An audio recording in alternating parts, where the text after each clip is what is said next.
निज़ामी साहब, आपने अभी केपीके का जिक्र किया, ये पीटीआई को क्यों सुबकी हुई? आप कुछ इख्तलाफ की बात कर रहे थे बरादरान के दरमियान, परवेज़ खटक और लियाकत खटक से मुताल्लिक कुछ।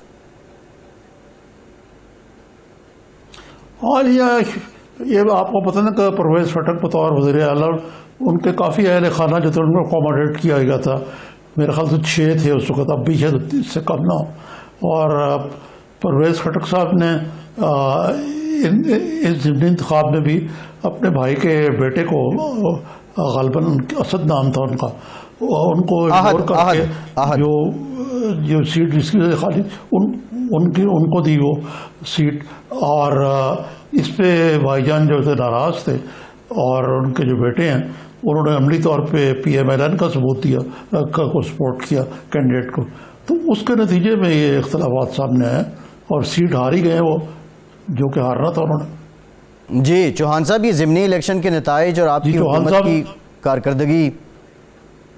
बिस्मिल्लाहिर्रहमानिर्रहीम। एक तो अभी जो नून लीग के साहब बहादुर कह रहे थे कि इन्होंने कौन से तीर मारे थे कि जिसकी वजह से लोग इनको वोटें देंगे।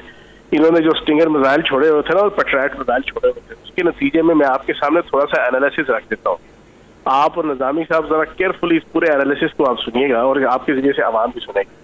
25 जुलाई 2018 के इलेक्शन में नून लीग अकेली इलेक्शन लड़ी थी और उसने PP 51 के अंदर उनके कैंडिडेट ने 60,000 वोट लेके जीते थे और हमने 27,000 वोट लिया था हमारे कैंडिडेट ने। इसी तरीके से आपका जो NA 75 है डस्का का, यहाँ पर 1,10,000 वोट लिए थे नून लीग ने और वो जीते थे और हमारे कैंडिडेट ने लिए थे 67,000 और अकेली नून लीग इलेक्शन लड़ी थी।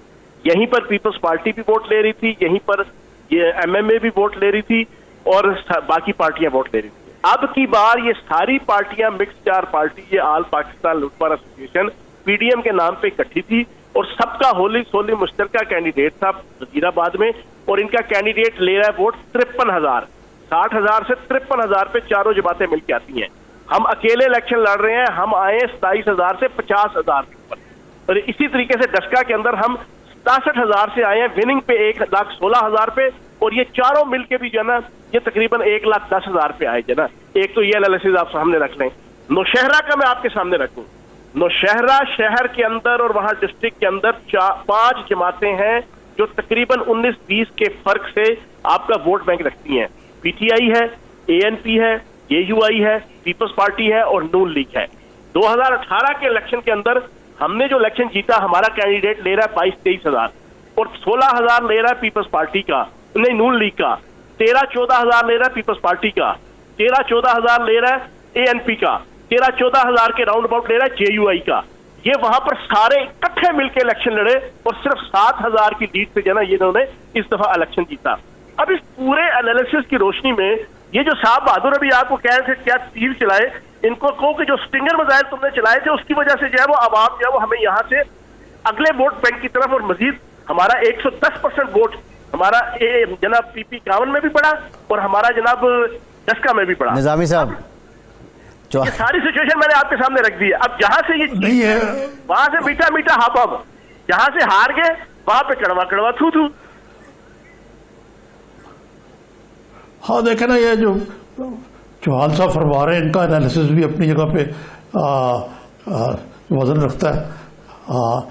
लेकिन एक की जो चौहान साहब की जो एक सिलसिला चल सका है कि जी हम वज़ीर आला पंजाब पे नज़ला कराया जा रहा है कि उनकी वजह से पंजाब में बड़ी ख़राब कारकर्दगी इस इलेक्शन में हुकूमत की, इसकी क्या जवाब है? मैंने आपके सामने निज़ामी साहब सारा एनालिसिस रखा है और ये मैंने ये ना हवाई बातें नहीं की हैं। अभी आप ना फैसल की ड्यूटी लगाएं कि दरमियान में मेरी गुफ्तगू के दरमियान में ना गूगल में जाएं और इलेक्शन कमीशन की ऑफिशियल वेबसाइट पे ये तीनों जनाब हल्कों के जनाब आप इलेक्शन 2018 का रिजल्ट देख लें।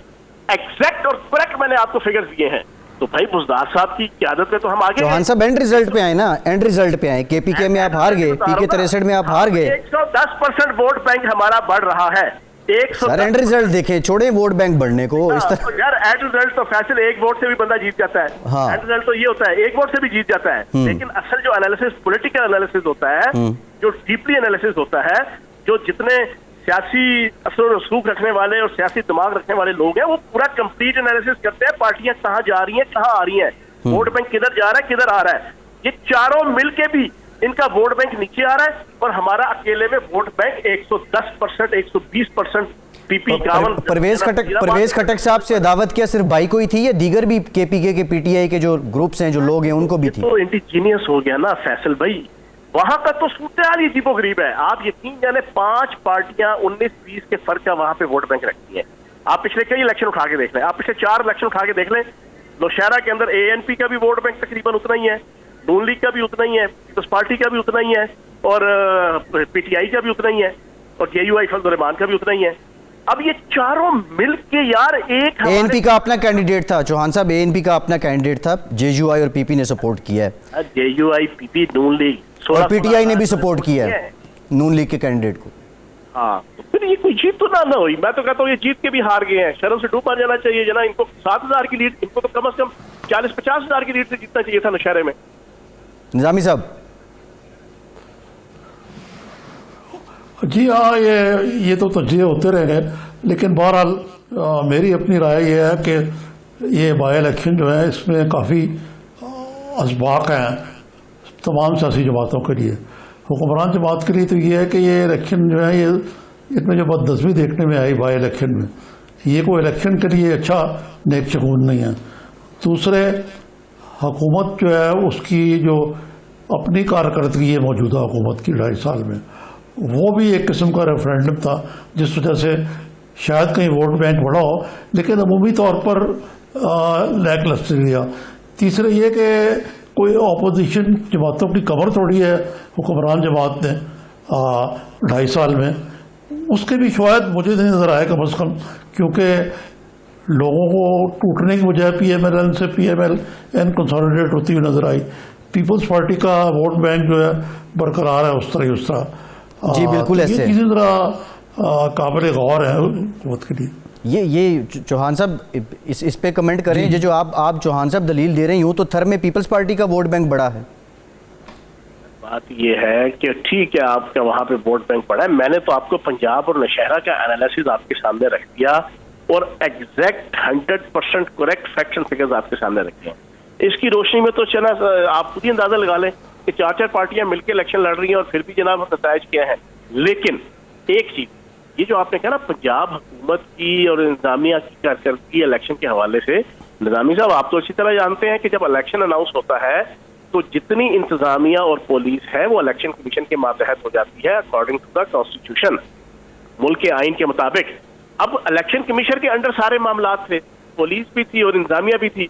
फिर जो सबसे बड़ी बदमाशी गुंडागर्दी नून लीग ने की, इलेक्शन के दिन सुबह ही 8 बजे से दिखाना शुरू किया सारे टीवी चैनलों ने।